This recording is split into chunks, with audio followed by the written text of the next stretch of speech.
प्रश्न 1, लेनिन के साम्राज्यवादी सिद्धांत का मूल्यांकन कीजिए। आधुनिक युग में इसकी प्रासंगिकता की विवेचना कीजिए। उत्तर, परिचय। साम्राज्यवाद का सिद्धांत लेनिन ने विकसित किया था। लेनिन ने 1916 में अपनी पुस्तक साम्राज्यवाद पूंजीवाद का अंतिम चरण में लिखा कि साम्राज्यवाद एक निश्चित आर्थिक अवस्था है जो पूंजीवाद के चरम विकास के समय उत्पन्न होती है। जिन राष्ट्रों में पूंजीवाद का चरम विकास नहीं हुआ वहां साम्राज्यवाद को ही लेनिन ने समाजवादी क्रांति की पूर्ववेला माना है। लेनिन के साम्राज्यवादी सिद्धांत का मूल्यांकन। लेनिन ने साम्राज्यवाद का सिद्धांत पेश करते हुए कहा कि साम्राज्यवाद पूंजीवाद की अंतिम अवस्था है। पूंजीवाद का अधिकाधिक विकास होने से उसमें केंद्रीयकरण की प्रवृत्ति भी बढ़ती है और विभिन्न उद्योगों के बड़े बड़े संगठन, ट्रस्ट आदि बनने लगते हैं। सारे उद्योगों पर मुट्ठी भर पूंजीपतियों का एकाधिकार होने लगता है। यही स्थिति वित्तीय क्षेत्र में भी आती है। बैंकों पर उद्योगपतियों का नियंत्रण स्थापित होकर केंद्रीयकरण को बढ़ावा मिलता है। इस प्रकार के उद्योगों और वित्तीय पूंजी की स्वाभाविक प्रवृत्ति विस्तारवादी होती है। पूंजीपति अपनी पूंजी अपने देश के साथ साथ दूसरे देशों में भी लगाकर उद्योग स्थापित करते हैं।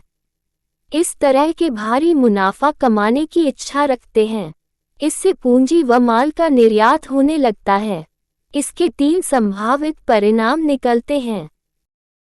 1.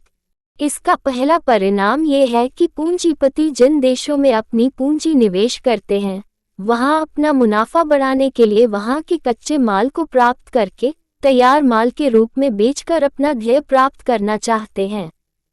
इसके लिए वे वहां पर अपने उपनिवेश स्थापित करने के विभिन्न प्रयासों द्वारा वहां की जनता का औपनिवेशिक शोषण करने का प्रयास करने लगते हैं। भारत का ब्रिटेन द्वारा किया गया शोषण इसका प्रमुख उदाहरण है। 2. इसका दूसरा परिणाम युद्धों का होना है। इस प्रकार के पूंजीवादी साम्राज्यवाद में अनेक देश, मंडियां व उपनिवेश प्राप्त करने के लिए आपसी संघर्ष करने लगते हैं ताकि वे अपने अपने हितों को सुरक्षित बना सकें। इससे युद्धों की भरमार होने लग जाती है। इस तरह पूंजीवादी साम्राज्यवाद के कारण युद्धों का जन्म होता है। 3. इसका तीसरा परिणाम साम्राज्यवाद के अंतर्विरोधों को जन्म के रूप में होता है।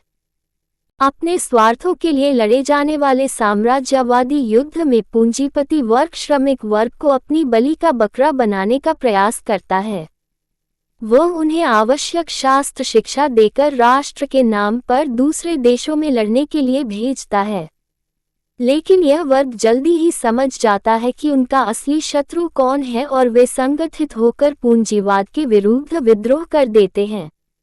इसमें वर्ग संगठन के कारण श्रमिकों को ही विजय होना अवश्यंभावी हो जाता है। इस तरह राष्ट्रीयता के नाम पर लड़ा जाने वाला युद्ध ही वर्ग युद्ध का रूप लेकर पूंजीवाद को नष्ट कर देता है। लेनिन के साम्राज्यवादी सिद्धांत की आधुनिक युग में प्रासंगिकता। 100 साल बाद आज भी महान क्रांतिकारी नेता वी.आई. लेनिन के सिद्धांत प्रासंगिक हैं। वे न केवल रूस के शिखर राजनेता थे बल्कि मानव जाति की एक महान संतान थे। ये बात एसयूसीआई पार्टी के राज्य सचिव कॉमरेड सत्यवान ने शनिवार को नेहरू पार्क में समाजवादी क्रांति के प्रवर्तक वी.आई. लेनिन के 93वें बलिदान दिवस के अवसर पर आयोजित स्मृति सभा में बतौर मुख्य वक्ता कही।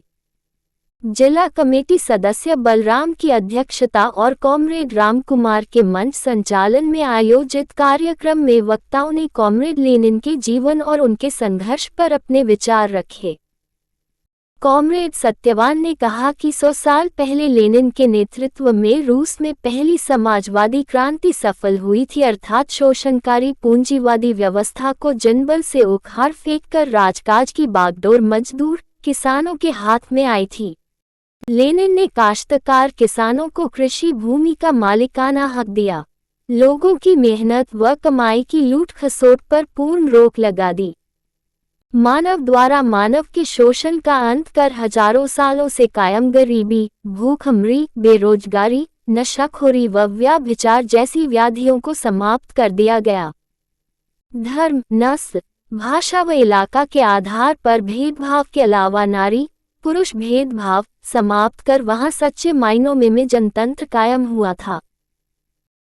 कॉमरेड राजेंद्र सह एडवोकेट ने कहा कि 7 नवंबर 1917 को सफल हुए साम्राज्यवादी क्रांति से हमारे देश के स्वतंत्रता संग्राम के महान योद्धा नेताजी सुभाष चंद्र बोस, शहीद भगत सिंह, चंद्रशेखर आजाद, रामप्रसाद बिस्मिल, अशफाक उल्लाह खां आदि प्रेरित हुए थे।